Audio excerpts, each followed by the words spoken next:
Selamat malam masyarakat. Selamat datang di Komika Vagansa. Nanti kalau saya ngomong Komika Vagansa, hahaha gitu. Ya. Selamat datang di Komika Vagansa. Komika Vagansa, hahaha. Gak usah mas, nanti aja. Wah. Ketawanya yang tulus. Belum ngapa-ngapain udah. Nanti aja. Selamat datang mahasiswa-mahasiswi.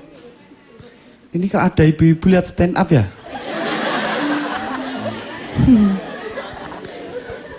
Perkenalkan, nama saya Dodit Mulyanto. Sudah ada yang kenal saya? Kamu nggak punya TV ya? Keren ya studio MNC. Lampunya bagus. Wih, party men. Mas sudah mas. Lampunya bagus. Ini kalau di desa saya ini udah dirubung laron ini.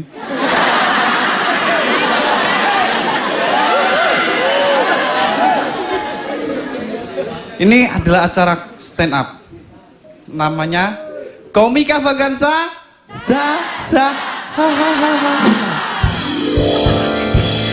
Kita panggil komik yang pertama, Muhatli Aco. Ayo bang.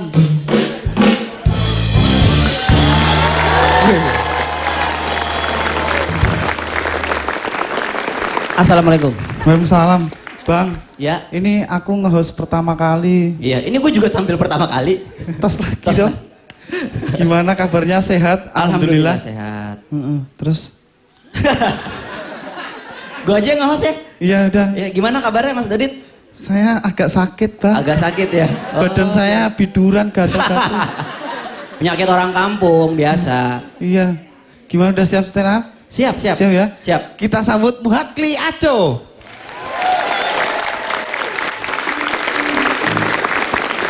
Ya, selamat malam semuanya. Wah, ini ramai banyak anak kampus ya. Ini dari kampus mana?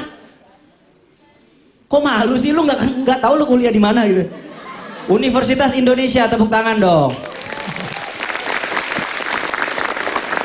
Gue dulu waktu kuliah, kampus gue tuh Universitas Islam. Dan gue ngeri banget karena pas gue masuk itu ada ujian bahasa Arab. Padahal gue ngambil jurusan komputer. Serius, gue agak ngeri jangan-jangan kalau di sono ngetik program, ngetiknya dari kanan ke kiri mungkin ya. Kayak orang Arab gitu.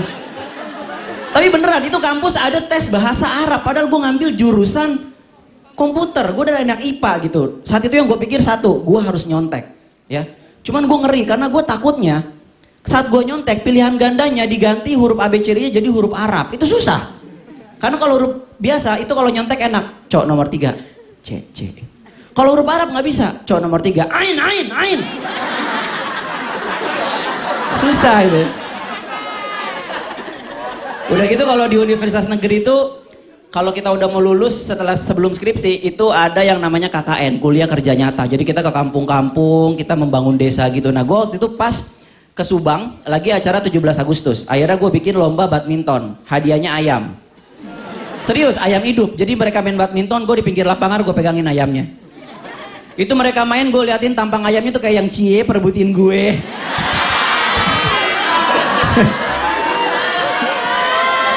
Aduh. Tapi sebetulnya jadi stand up comedian tuh bukan pilihan pertama gua ya. Gua kalau seandainya gua boleh milih, gua tuh pengen jadi anak band. Anak band tuh keren, masuk tuh nggak perlu pakai jas kayak gini ke atas panggung. Celana robek-robek aja orang udah pada teriak gitu ya. Anak band gitu ya, keren gitu. Cuman setelah gua pikir-pikir gitu, susah juga. Akhirnya gua latihan dan saat SMA itu gua pas pensi, gua naik, gua megang gitar. Begitu gua naik baru nada pertama, jreng, itu semua cewek teriak. Oh, teriakannya sama, kagak enak. Tapi menurut gue nggak enak aja jadi pemain anak band karena menurut gue profesi anak band itu profesi yang paling nggak bertanggung jawab. Lu buktiin saat lu nonton konser rock, anak band tuh selalu bilang semua tangannya di atas. Gue udah ke tangan gue ke atas, lagunya kelar dia lupa nurunin lagi. Gue sampai nanya sama orang sebelah, ini gimana nih? Ya nggak tahu, gue juga belum turun dari kemarin ini. Gitu. Tapi nggak ada yang ngalahin penyanyi dangdut. Gue nggak bisa jadi penyanyi dangdut karena kalau lu mau jadi penyanyi dangdut, lu harus kepo. Karena penyanyi dangdut setiap kali naik panggung dia langsung teriak gitu, masih bisa digoyang. Ya urusan gue dong, bisa digoyang atau enggak? Lu ngapain tahu gue bisa digoyang atau enggak gitu kan? Dan menurut gue penyanyi dangdut itu pengetahuan geografinya jelek. Misalnya dia tampil di Majalengka, itu pasti dia langsung teriak gitu, Majalengka digoyang. Udah jelas-jelas Majalengka di Jawa Barat. Akhirnya gue milih stand up komedi. Pakai tepuk tangan dong buat stand up komedi Komika Vaganza. Gue dari Tanjung Priuk ya. Ada yang pernah ke Tanjung Priuk? Jangan, bahaya. Ya, di sana tuh banyak yang bilang banyak preman. Kalau menurut gue itu dulu, sekarang udah enggak. Kalau dulu memang kejahatan di Tanjung Priuk tuh parah banget. Lu keluar jam 11 malam, bisa jadi ada orang nempelin golok di sini. Alhamdulillah sekarang mah kejahatan udah menurun, nempelinnya di sini nih.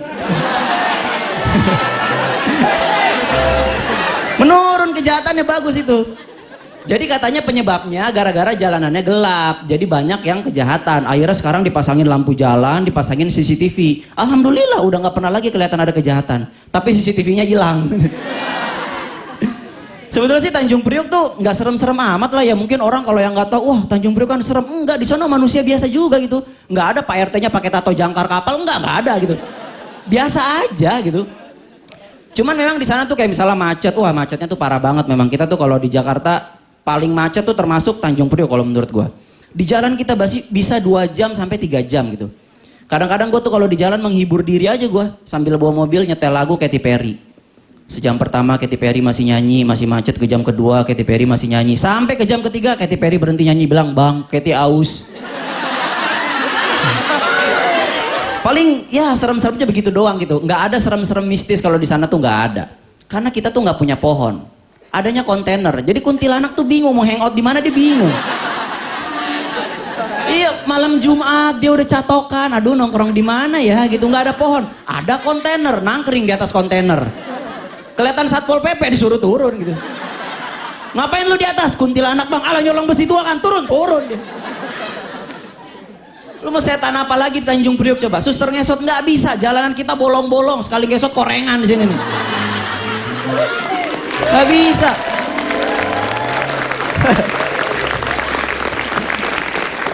Orang Tanjung Priuk tuh ya kayak nyokap gue tuh paling seneng nonton sinetron. Sinetron favoritnya tuh yang tukang bubur naik haji. Gue sih nggak masalah dengan sinetron gitu, cuma maksud gue sinetron tuh ceritanya yang enak ya, cinta-cintaan apa gitu. Ini kan kalau sinetron tukang bubur naik haji, ini cuma ada tukang bubur nih mau naik haji, ya udah gitu ya, nggak usah dibikinin sinetron, dibikin pengajian aja cukup gitu. Gue takutnya tukang-tukang yang lain iri, tukang batagor, oh tukang bubur doang, batagor enggak, akhirnya dibikinin tukang batagor naik haji. Tukang cireng cemburu, oh batagor doang, cireng kagak gitu. Akhirnya dibikin lagi tukang cireng naik haji lah.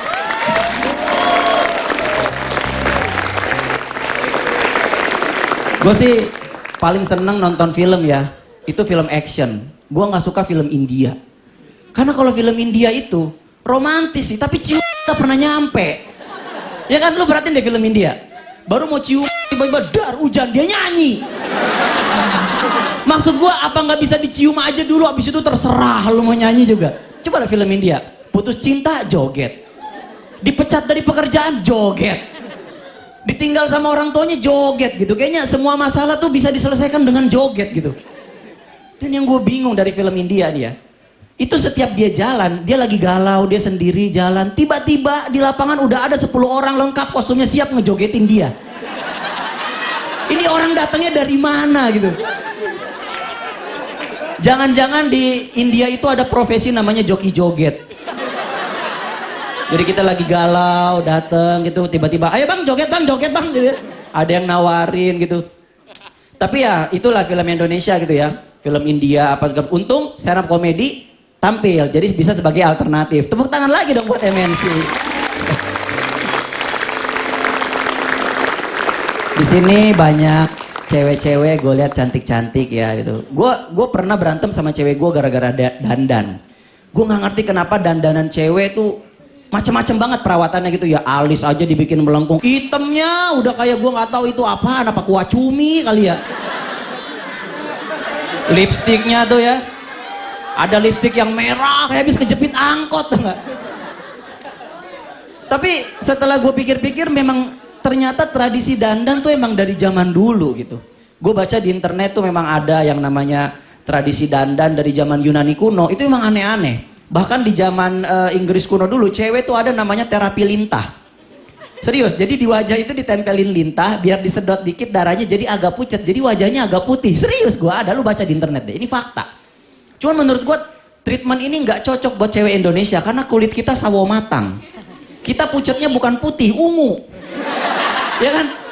Jadi nggak mempan kalau pakai lintah, mempannya pakai ular kobra. Jadi sekali pucat cetak gitu, nah itu pasti pucat tuh.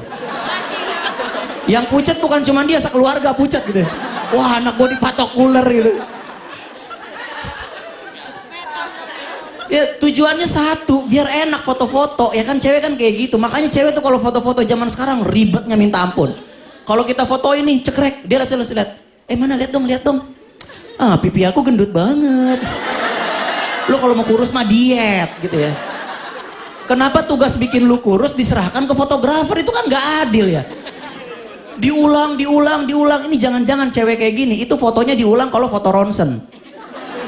Habis jatuh dari motor difoto cekrek. Lihat dok. Ah tulang belikat aku gendut banget. Bisa diulang nggak? Gitu. Tapi setelah gua pikir-pikir ya, memang cewek tuh harus dandan gitu. Karena ya dia harus terlihat cantik gitu. Makanya cewek tuh seneng kalau dipuji. Jadi jangan heran kalau lu ke mall gitu ya. Itu ada cewek, ketemu cewek, itu pas papasan mereka tuh biasa saling puji. Pas ketemu gitu, ya ampun baby kamu cantik banget. Ntar ceweknya bilang, enggak cantikan kamu. Pas gue liat gak ada yang cantik. Oke terima kasih, selamat malam gua Aco.